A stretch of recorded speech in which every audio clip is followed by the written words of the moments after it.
Здравствуйте, я Максим Черезанский, ученик 9 класса. Позвольте представить вам мою работу «Автограф Льва Николаевича Толстого». Уникальный документ Национального архива Республики Саха-Якутия. Руководитель моей работы Гаврилова Оксана Павловна. Актуальность. Актуальность нашего исследования определяется тем, что наличие в наших руках такого уникального по количеству и качеству информации и документального потенциала не только открывает широкие возможности для открытия прошлого, но и стоит из фундаментальных основ существования гражданского общества, важным условием его здорового, успешного развития. Цели и задачи исследования. Цели исследования – воссоздать историю письма с автографом Льва Николаевича Толстого. Задачи – изучить литературу по теме исследования, проанализировать архивные документы, проследить жизненный путь героя письма, определить значение документа в истории. Предмет исследования – письмо великого русского писателя Льва Николаевича Толстого якутскому губернатору Булатову Виктору Николаевичу. Научная новизна определяется тем, что сделана попытка самостоятельного анализа на документах, в основе которых воссозданы исторические события в начале 20 века. В Национальном архиве Республики Саха-Якутия дело Константина Сыльным-Чага, фонд 12, опись вы и дело вы видите здесь, страница 32, где имеется вручение Льва Николаевича Толстого с автографом под номером 23. Вот здесь вы видите этот самый вот документ. Его документ. Великий писатель просит о том, чтобы якутский губернатор позволил сильному Чага, человеку высшему степени нравственному и религиозному, остаться в самом Якутске. Кто такой Яков Трофимович Чага? Яков Трофимович Чага – сельский учитель и демишник Толстого. За отказ по религиозным убеждениям от воинской службы 3 октября 1903 года был приговорен к ссылке к 18 годам в Якутскую область. Лично с Толстым знаком не был.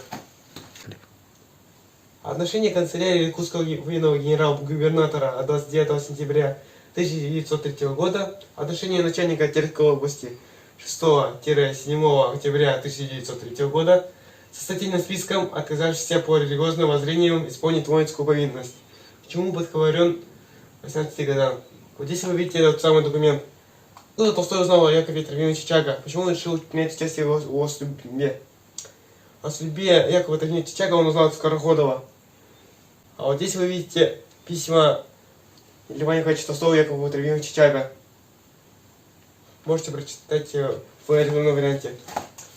Сохранились два ответа якутского генерал-губернатора Виктора Николаевича 29 августа 1903 года, 25 ноября 1906 года. Действительно, статского советника на прошение Льва Николаевича Толстого, где он в первом письме обещается разобраться по приезду в Якутск. Во втором сообщает, что по желанию самого Чага подворен на постоянное место жительства в Якутске. Не в самом Якутске, а в селе Прохладном, 18 километрах от Якутска. Вот здесь вы видите два ответа. Первым, где он просит приехать, а вот где он сообщает, что Яков Трофимович Чага решил остаться. Документ номер 26, донесение якутского окружного исправника 31 мая 1905 года. Яков Трофимович Чага был административен и вернулся в Пятигорск. В 1908-30 года Чага арестован в квартире в Мацесте. С женой остановились у НИИ пространствах. При обыске изъяты различные документы и рукописи. Приговорен к заключению в концлагерь сроком на 5 лет. Считается сроком с 18.08.30. Был снова арестован 22.49. 20.3.50 разыскивается. Реабилитирован 27.07.9. Причина интереса Толстого к жизни Чага объясняется этим. Кроется в его философском учении, которое называется толстовство. Все 5 заповедей имеют только одну цель – мира между людьми. Стоит поверить в учение Христа и исполнять мир и будет на земле.